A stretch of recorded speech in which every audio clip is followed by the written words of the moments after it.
Bonjour à toutes et à tous, je suis ravie de vous retrouver et de vous emmener dans mon concept pour éveiller votre pouvoir intérieur et explorer votre être intérieur, votre vrai potentiel avec des enseignements qui ouvrent les portes de l'invisible et de notre nouvelle évolution.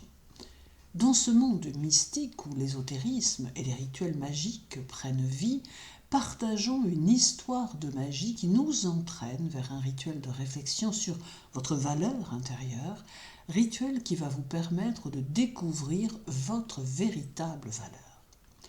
D'ailleurs, ce rituel me rappelle une sorcière que l'on appelait Lavoisin, de son vrai nom, Catherine Monvoisin, qui fut une figure historique fascinante et énigmatique du XVIIe siècle en France.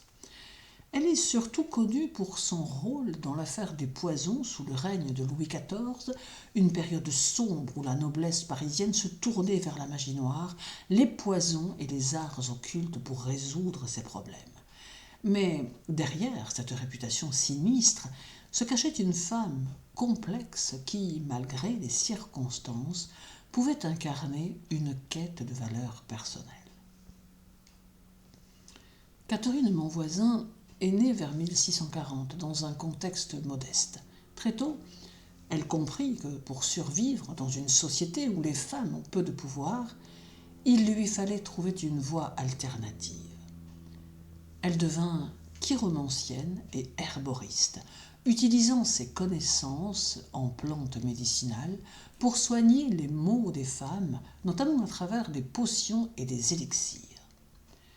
Mais très vite, la demande va au-delà des simples remèdes.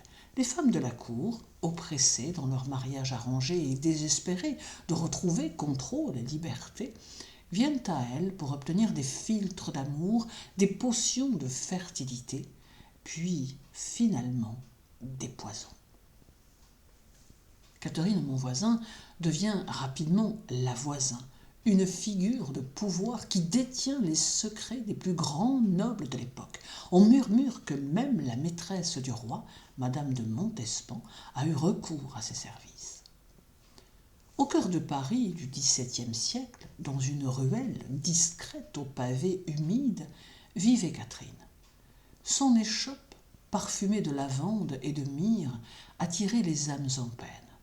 On disait qu'elle lisait l'avenir dans les lignes de la main, qu'elle concoctait des potions aux 1000 vertus et qu'elle savait percer les cœurs d'un simple regard. Mais ce que personne ne savait, c'est que Catherine elle-même était en quête de quelque chose. Un secret qu'elle n'avait jamais osé dévoiler. Elle ne connaissait pas sa propre valeur.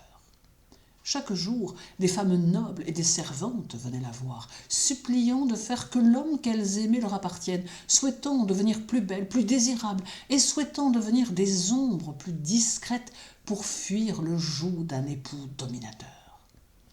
Catherine leur offrait des filtres d'amour, des charmes de séduction, des poudres mystérieuses. Mais plus elle répondait aux désirs des autres, plus elle se sentait vide. Jusqu'au jour où un homme entra dans sa boutique, différent des autres. Il ne cherchait ni pouvoir, ni fortune, ni vengeance. Il était vêtu avec élégance, mais son regard portait une douceur sincère. « Que puis-je pour vous » demanda Catherine. « Ce n'est pas ce que vous pouvez faire pour moi, mais ce que vous pouvez faire pour vous. » Catherine sentit un frisson la parcourir. Jamais personne ne lui avait posé cette question. Il se nommait Alexandre, un astrologue itinérant, passionné par les secrets de l'univers. Il avait entendu parler d'elle, non comme d'une empoisonneuse, mais comme d'une femme d'exception, capable de percevoir ce que d'autres ignoraient. « Vous donnez tant aux autres, mais que vous donnez-vous à vous-même » Catherine resta sans voix. Cette nuit-là, elle se tint devant son miroir, observant son propre reflet avec un regard neuf. Et si elle arrêtait de répondre aux attentes des autres? Et si elle cherchait la magie en elle plutôt qu'à travers les artifices? elle décida de transformer son don. Fini les filtres de dépendance, les potions d'oubli. Désormais, elle enseignerait aux femmes à voir leur propre lumière, à séduire non par des charmes, mais par leur authenticité. Le temps passa et Alexandre revint. Il la trouva différente, radieuse. « Vous avez trouvé votre réponse ?» demanda-t-il en lui tendant un astrolabe, symbole des mystères célestes. « Oui, souffla-t-elle. Ma magie n'a jamais été dans mes potions. Elle a toujours été en moi.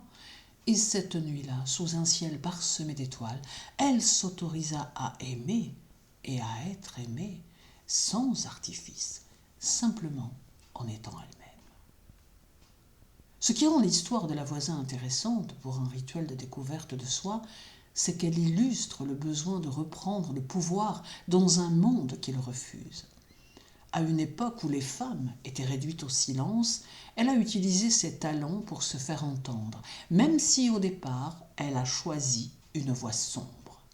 Mais ce pouvoir, acquis par la peur et le contrôle, n'a jamais semblé lui apporter la paix intérieure, parce que le véritable pouvoir n'est pas dans ce que vous contrôlez, mais dans ce que vous acceptez de vous-même. Mais revenons à notre rituel destiné à vous aider à découvrir votre véritable valeur au-delà de vos possessions ou de votre image extérieure, et voyons comment procéder. En tout premier lieu, préparez un espace sacré. Allumez des bougies et de l'encens pour instaurer une atmosphère calme et intime. Vous pouvez également utiliser des pierres liées à l'amour de soi et à la guérison, comme le quartz rose ou le jade. Asseyez-vous avec un carnet et écrivez une lettre dans laquelle vous vous adressez à vous-même en tant que votre propre meilleur ami. Écrivez des mots de soutien, de bienveillance et reconnaissez vos talents, vos qualités intérieures et vos forces. Rappelez-vous que votre valeur ne dépend pas de ce que vous possédez, mais de qui vous êtes en tant qu'âme. Fermez les yeux et, tout en respirant profondément, répétez des affirmations telles que « Je suis digne d'amour et de respect indépendamment de mes possessions » ou de ce que je peux accomplir. Je choisis de m'aimer tel que je suis, dans ma pureté et ma vérité. Alors, visualisez une lumière brillante et chaleureuse qui émane de votre cœur, remplissant tout votre être de paix, d'amour et de sécurité. Ressentez cette énergie qui vous dit que vous êtes déjà complet et que rien de matériel ne peut combler votre être intérieur. Laissez la magie de votre cœur et de votre âme agir et préparez-vous à devenir qui vous êtes vraiment. Je vous souhaite une très douce journée magique. Prenez soin de vous et à très bientôt.